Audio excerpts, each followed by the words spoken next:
2014ஆம் ஆண்டு ஜனவரி மாதத்தில் புதுச்சேரியில் நடைபெற்ற ஆர்ப்பாட்டம் ஒன்றில் பங்கேற்று நான் உரையாற்றினேன். அப்போது தலித் அல்லாத பிற சமூகத்தினருக்கு எதிராக பேசியதாகவும், தலித் அல்லாத பிற சமூகத்தினரிடையே பகையை தூண்டும் வகையில் பாகுபடுத்தி பேசியதாகவும் என் மீது பொய் புகார் அளிக்கப்பெற்று வழக்கு பதிவு செய்யப்பட்டிருக்கிறது. அந்த வழக்கில் தலைமறைவானவர் என்ற அறிவிப்போடு குற்றப்பத்திரிகையை தாக்கல் செய்திருக்கிறார்கள்.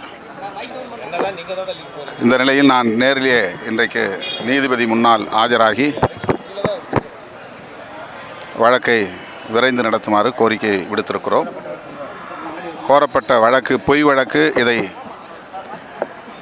டிஸ்சார்ஜ் செய்ய வேண்டும் என்றும் விண்ணப்பம் செய்திருக்கிறோம். இந்த பொய் வழக்கிலிருந்து எம்மை விடுவிக்க வேண்டும் என்று கேட்டுக்கொள்கிறோம். சார், நாணயம் வெளியீட்டுக்கு பிறகு கலைஞர் நாணயம் வெளியீட்டுக்கு பிறகு அதுபோல் இந்த முருகன் கோயில் நிகழ்ச்சி எல்லாமே விசிகாவான விரிசல் ஏற்படுது, திமுக விசிகாவான விரிசல் ஏற்படுது, கோட்பாடுகள் மீது திமுக செயல்படுறதாக ஒரு கருத்து இருக்குது. எப்படி சார் பார்க்குறீங்க? விரிசல் விடாதா என்று ஏங்கி கிடப்பவர்கள் பரப்புகிற வதந்தி இது. விடுதலை சிறுத்தைகள் அங்கம் வகிக்கும் திமுக கூட்டணி கட்டுக்கோப்பாக இருக்கிறது. எங்கள் உரிமை தொடர்பாக நாங்கள் எழுப்புகிற குரல் வேறு, கூட்டணி தொடர்பாக நாங்கள் கொண்டிருக்கிற நிலைப்பாடு என்பது வேறு. ஆகவே இந்த வதந்திகள் திமுக கூட்டணியின் ஒற்றுமையை எந்த வகையிலும் பாதிக்காது. சார், இந்த கார் பந்தயம் தொடர்பாக பல்வேறு கருத்துக்கள் வெளியாடுது. ஏன்னா அரசு அவங்க பணத்தை செலவு பண்ணுறாங்க, அதே போல் ஓய்வூதியம் கொடுக்கலாம், போக்குவரத்து நிறைய துறைகளுக்கு அந்த நிதியை செலவு பண்ணலான்றாங்க. நீங்கள் எப்படி பார்க்குறீங்க சார்? அவசியமானது அந்த கார் பந்தயம்? விளையாட்டுத்துறையின் சார்பிலே நடத்தப்படுகிற பல்வேறு நிகழ்வுகளில் இதுவும் ஒன்று. இதுபோன்ற போட்டிகளை நடத்துவதன் மூலம் தலைநகர் சென்னையில் சுற்றுலா பயணிகளை கவர்ந்து இருக்கக்கூடிய ஒரு வாய்ப்பாகவும் இது அமையும். தொழில் முதலீட்டாளர்களை சென்னையை நோக்கி, தமிழகத்தை நோக்கி ஈர்ப்பதற்கு ஏதுவாக அமையும். வளரும் பெருநகரங்களில் பெங்களூர், புதுதில்லி, பாம்பே போன்ற பெருநகரங்களில் இதுபோன்ற நிகழ்வுகள் நடத்துவதன் மூலம்தான் அந்த நகரங்களில் தொழில் முதலீடுகள் பெருகுகின்றன.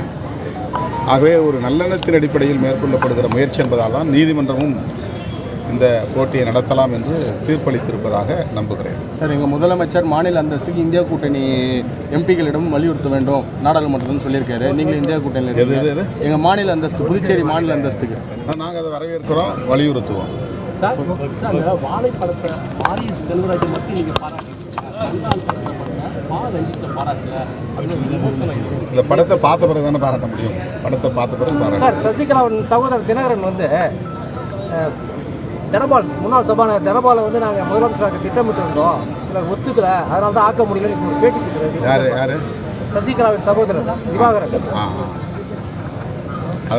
முன்னாள் சபாநாயகராக இருந்த தனபாலை நாங்கள் முதலமைச்சராக யார் ஒத்துக்கல? மக்களாக ஒத்துக்கல. அவங்க கட்சியில் தானே எதிர்ப்பு தெரிவிச்சிருப்பாங்க. அதை நீங்கள் அவர் தான் விளக்கம் சொல்லணும். நான் எப்படி இதில் விளக்கம் சொல்ல முடியும்?